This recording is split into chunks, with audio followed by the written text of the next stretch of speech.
أعوذ بالله من الشيطان الرجيم بسم الله الرحمن الرحيم رب اشرح لي صدري ويسر لي أمري واحلل عقدة من لساني يفقهوا قولي. Good morning, everyone. Yesterday, Friday, I made a post on my Facebook page encouraging us to or reminding us to read our Friday Askar, which is the recitation of Surah Al-Kahf. And I also mentioned about the need to contemplate on some of the lessons in that surah. I mentioned about the story of Zul-qarnain, the king with the two horns, or the king with the two dominion.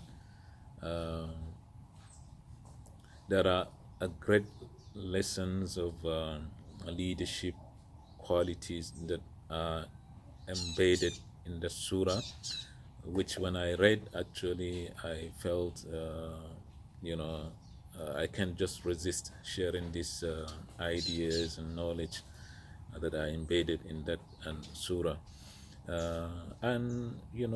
Knowledge of this type, beneficial knowledge, is applicable to all. It doesn't matter whether you are a Muslim or a Christian. A knowledge is a knowledge, and it's useful to all people and society. And I felt there is no better time to share this than now, probably because of the crisis we are facing, leadership crisis here and there. Communities don't live in peace. People don't live in peace. Ethnic violence, religious violence, communal violence between headsmen and farmers, and so on and so forth, and kidnapping here and there. This story, inshallah, as we read through them, for our Christian brothers, some of the items or the actors that we're going to mention in this surah were also mentioned in the Bible, like the Gog and Magog people, which in the book of Ezekiel were mentioned as they are the descendant of Japhet, the son of Noah. And also in the book of Revelation, you will find information about these people. And also in the book of Genesis, I think they are all mentioned. So it's a story well known in the Christian tradition as well. So the leadership idea I'm going to share is not just for the Muslims. No, this is a knowledge, this is a mercy from Allah, and it's applicable to all kind of people, and everyone can use it and benefit from him. So وَيَسْأَلُونَكَ عَنْ ذِي-الْقَرْنَيْنِ, that's how the story began. The Sahaba were asking the Prophet, tell us about Zul-qarnain. Of course, the Prophet didn't know about Zul-qarnain until when the revelation was given to him, and then he now answered them based on the revelation that Allah gave to him. And so, but the Quranic text did not give us actually the material knowledge of identifying historically who was that Zul-qarnain.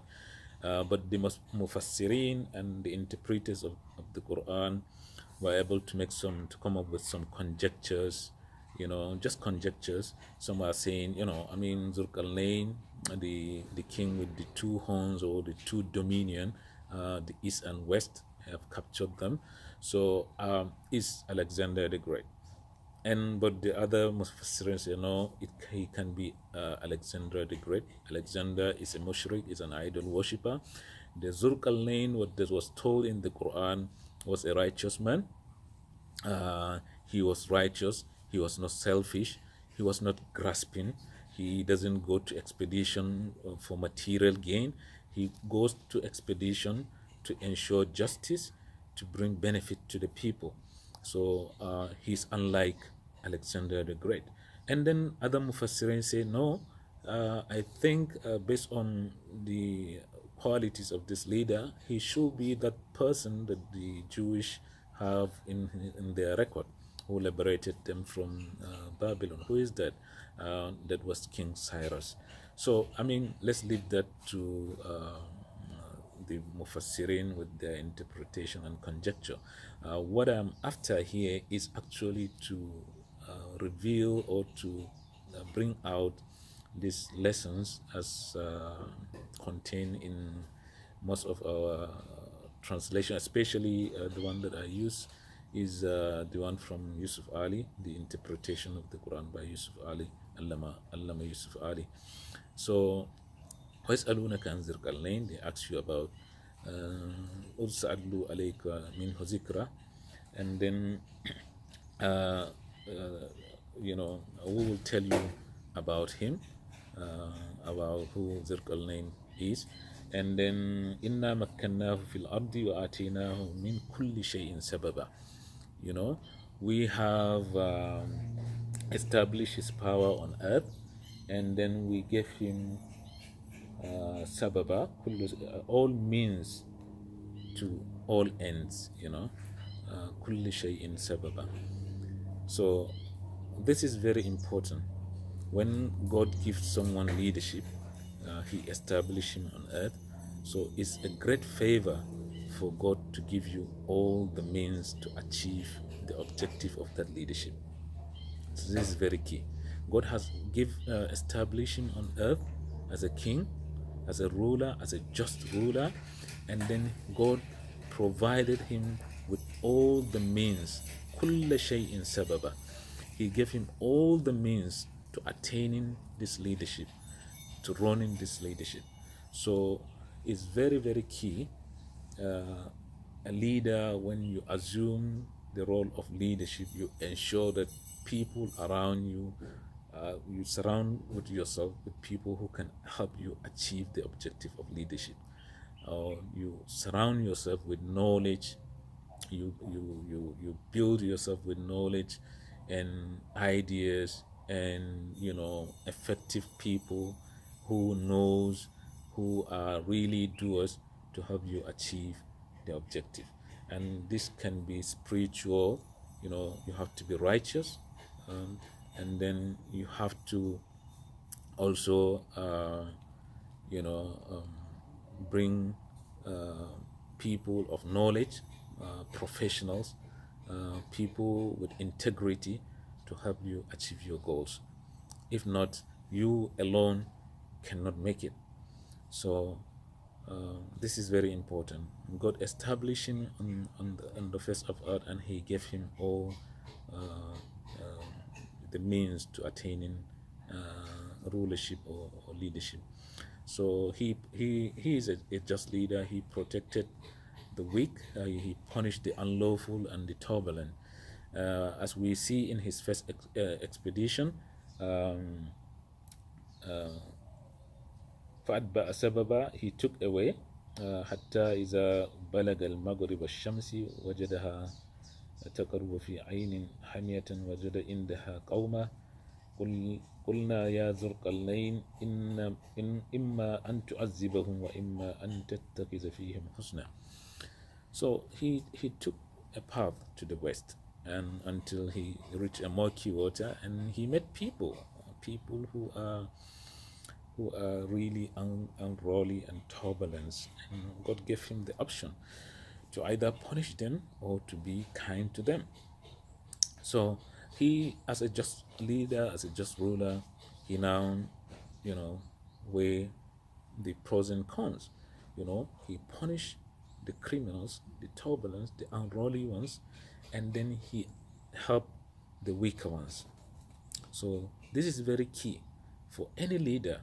There is no way you can attain your objective if you allow criminality to go unpunished.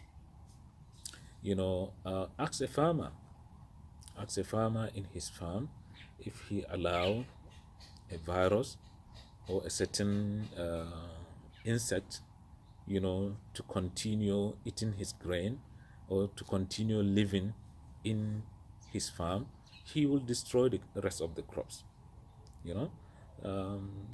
Ask farmers, they know about this. So there is no way you can allow criminality in one part of your rulership or kingdom, and then you favor this tribe or this religious group. When they commit crime, you turn your head as if nothing happened, and when the other commit crime, you punish them. No, that is injustice, and there will not uh, you will not attain peace, you will not attain progress in such community. So for you to attain progress, for you to attain peace, you have to establish justice based on the rule of law. So whoever did wrong, you judge him by the law. You allow the rule of law to take precedence. So if a criminal commit crime, treat him as a criminal. If you caught a criminal, tried him, and then deal with him based on the law of the land. And for the weaker people, help you, the society, to achieve their individual goals and group objectives. So this is important, and this is what we learn from his first expedition of meeting people who are unruly, who are turbulent people, who are troublesome people, and then God gave him the option to treat them justly or to punish them, and he took the path of justice. He dealt with the criminals and then helped the weak and the poor. So this is very key for us in this country. For us to achieve greatness, we have to abide by rule of law. We have to punish those who commit crime, and then we have to help the ones that are weak among us, and then establish a precedence of rule of law. So if you follow the rule of law, you will be rewarded, and then if you break it, you will be punished. So the second episode, ثم أتبع سببا, and then he took another path, this time around to the east, and then he met people in the east. That's where the sun rises. He met people who are primitive people. They don't even wear clothes, probably due to the hotness of the weather, and so on and so forth. And so he didn't, interfere with their lives. They are primitive people. They enjoy themselves. They enjoy their life. They are happily living. So he didn't go there to say, okay, you know what? I am the king. You have to follow my way. I have to exert you. You must know that the king is here. No, he just allowed them. He just passed by and then let them enjoying their life. So this is very key. As a leader, a righteous leader, a just leader, you don't impose. You don't become pompous. You don't become dictative. You don't become a tyrant. You don't bully people into following your way. La ikraha fi din. You don't bully people into following your way. Leave people to live their lives. Live and let live. That is the story of the second expedition to the east, where the sun rises from this. So this is very key for any leader, to be successful in his leadership. He has to sometimes, allow people to enjoy themselves, to enjoy their life, to enjoy their culture, as far as their culture is not harmful to them, it's not harmful to anyone. So you don't impose your own ways on people. You allow people to decide for themselves. He met a primitive people. They don't wear clothes, and they are enjoying their life. They know why they are not wearing their clothes. You understand? So, but in the next expedition, we can see how he also helped some other people. So the next expedition was فأتبعوا سببا حتى إذا بلغ مطلع الشمس وجدها تطلع على قوم لم يجعل له من دونه سترا. Okay, this is what we have just what we have just discussed. The people that doesn't cover the primitive people. The third one is from the Surah 92.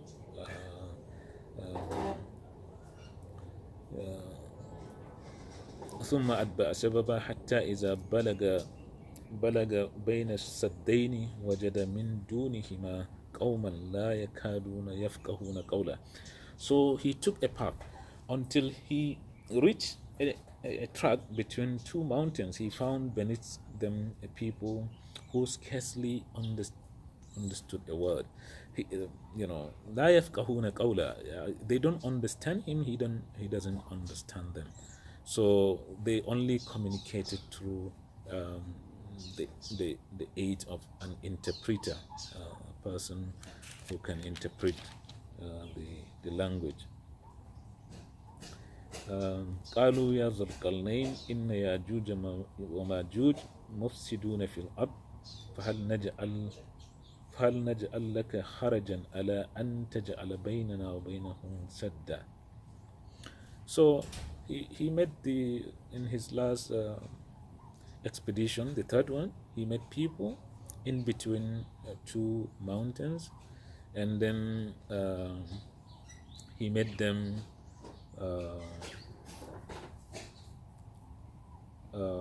with Majuj, Yajuj wa Majuj, Gog and Magog people. Mufsiduna fil ard, they are spreading, mischief in the land. So they come to their domain, they steal, they burn things, they do all sort of mischief. So they saw the influence of Zul-qarnain, his leadership qualities, his abilities, and they know about his powers that Allah gave him. So they asked him to help them, give them protection against those Magog and Gog and Magog people. And they wanted to reward him, to give him some reward. But as a leader, as a just leader, he rejected their offer for reward. After all, God has given him everything. So what will he benefit from the token they will give him? So he don't just ask them, come to work. Give me, help me. Then they came, and there are people who are described by Yusuf Ali. They are not primitive people, but skilled in working of metals and could furnish blocks and bricks and iron and melts metal with bellow and blow pipes and prepare molten lead. Apparently, they are peaceful people, industrious race, much subject to incursion from wild tribe who are called Gog and Magog. They were willing to purchase an immunity by paying the conqueror tribute in return for protection, closing the mountain gap. So, these people that Zul-qarnain made, they are industrial people, they are skilled people, but the Yajuj and Magog, they are just criminal element. They just come and pillage and then steal and destroy.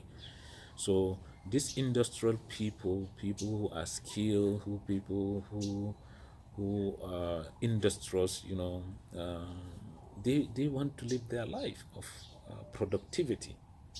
They want to enjoy their life. They want to enjoy their handiwork. So they want a protection between them and this Yajuj and Magog.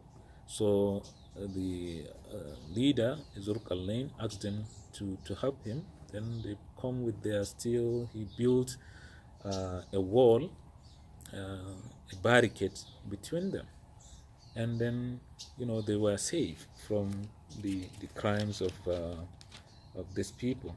So this is the three episode of his expedition that was mentioned in the Quran. And then one important uh, aspect that really is worth mentioning here is at the end of all this, listen to this beautiful ayah.